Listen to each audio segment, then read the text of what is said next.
اللهم صل وسلم وبارك على سيدنا محمد وعلى آله وأصحابه أجمعين. حبايب قلبي، بحبكم في الله، ربنا يديمكم نعمة في حياتي. قبل ما نبدأ فيديو النهاردة مننساش نصلي على رسولنا الكريم، وتحط لايك وشير وسبسكرايب للقناة عشان يوصل كل جديد إن شاء الله. هنعمل إن شاء الله مع بعض زي ما انتم شايفين كده بطة بقى ما شاء الله. وكباب. هنا بقى مامتي كانت غاسلة الرز زي ما انتم شايفينه من الشفاه، ويحط عليه عيش كده مقرمش، كانت محمصاه او محمراه. وهتفرمه كده سوا، ومعاها بقى التتبيله بتاعتها بتاعت الكباب. هنا بقى الاول حطت شويه شبت على الخلطه دي لوحدهم، وخلطة الكباب بقى مع جزر على طماطمايه وقرن فلفل سبايسي حراق كده انتوا حسب رغبتك، وفلفل اخضر، فلفل الوان يعني، وحبايه من البطاطس بتبقى حلوه قوي في الكباب. هنا بقى كانت فرمت الرز والشبت والعيش على بعض زي ما انتوا شايفين، وعملت بقى خلطة حلوة كده للبطة بتاعتنا. طماطم على بصل وفلفل بردك، والتوابل بقى بتاعتنا زي ما انتوا عارفينها. وبدأت ان هي تحشيها بالشكل ده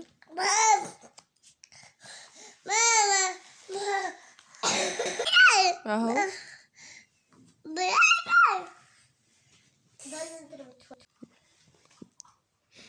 خلاص هنا بقى كانت خلصت الحشوة وكتفتها. هتنزل بقى عليها في الحلة زي ما انتوا شايفين، تاخد صدمة الأول.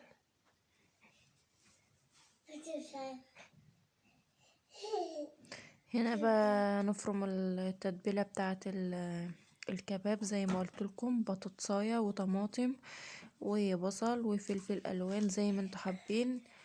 والتوابل بتاعتنا بقى كمون، فلفل اسمر، 7 بهارات، اي نوع توابل انت حابه تضيفيه تقدري تضيفيه.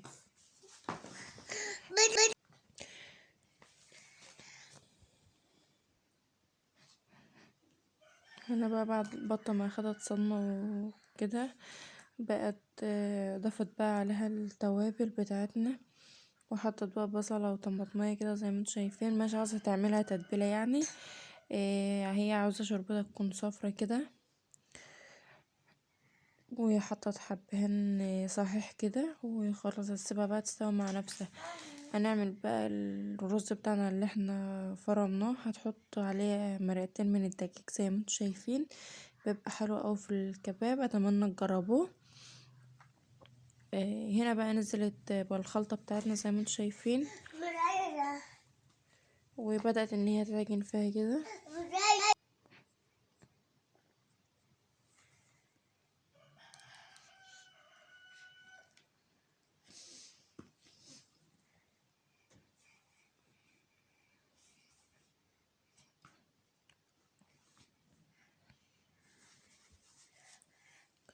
عجنته بقى ان كده وخلصته. هتبدأ ان هي برضو كده تصبع معانا بقى الصلصة بتاعتنا الجميلة دي. طماطم صلصة جاهزة، لا روح دي مش جاهزة، دي بقى بقت التتبيلة بتاعت الكباب. هتقدر ان انت تشيلها في الفريزر وتعملها مفيش اي مانع. هتعمل بقى هنا ايه، شوية سبانخ حلوين كده.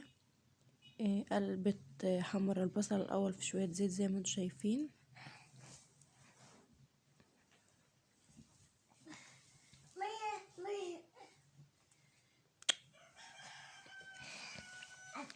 بعد ما البصل احمرت بقى نزلت عليها بمعلقة من الثوم كبيرة كده.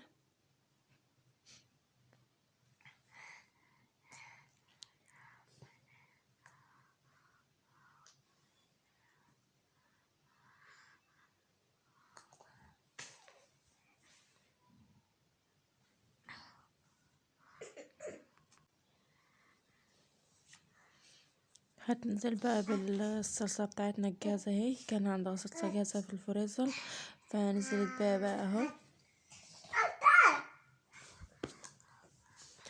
وبعد كده نزلت بالسبانخ بتاعتنا.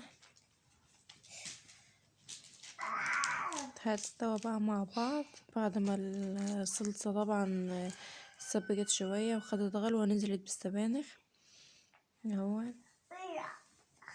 وهنا بقى كانت بتستوى ما شاء الله، كانت جميلة وشكلها جميل.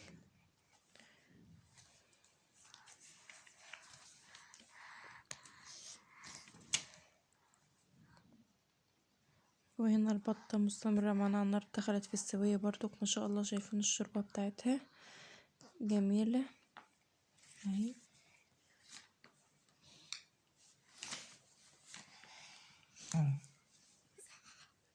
هنا بقى الكباب كانت صبعته وجهز. هتعمل برضو كباب بدمعة وكباب مقلي ما شاء الله.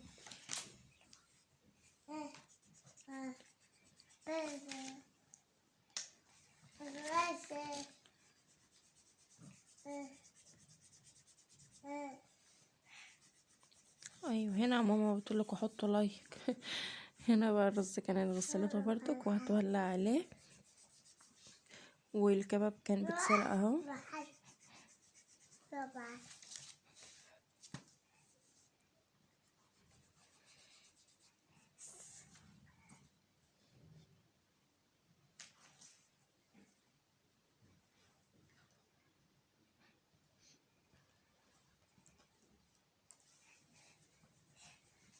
والكباب كمان بدمعة كان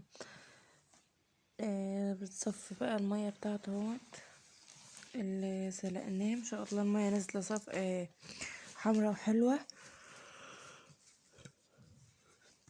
انا مش عارفة انا بلخبط في الكلام ليه، اصلا كنت نايمة ولسه قايمة يا ولاد والله.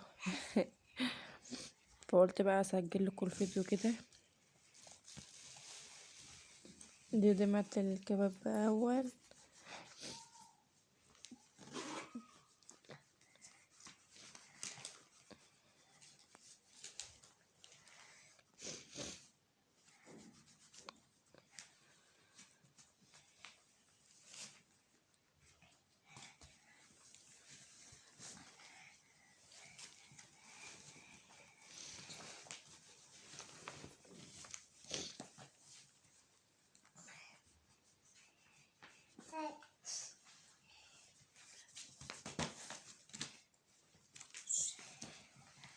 خلاص كده بقى بدأ ان هو يدخل في السوا برضك، وانا مسرعة لكم الفيديو عشان ما يكونش طول عليكم. هنا بقى الاكل بتاعنا كان دخل في السوية خلاص وكمان استوى وطفت على ما شاء الله. اتمنى من فيديوهاتنا انها تعجبكم يا رب وتجربوها. هنا بقى لسه الكباب هو اللي هيتحمر، وكمان البطاية بتاعتنا الجميلة كانت طلعت اهي ما شاء الله كانت استوت. هي والكباب ماما كانت بتحمر فيه اهو زي ما انتم شايفين برضك.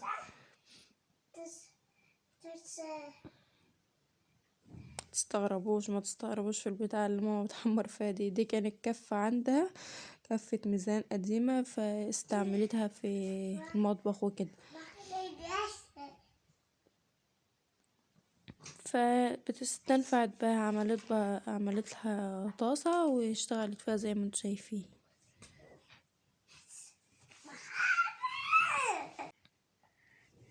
وكده كانت غدوتنا خلصت. يا رب الفيديو يكون عجبكم، ما تنسوش اللايك والشير وسبسكرايب في القناة علشان يوصل لكم كل جديد ان شاء الله.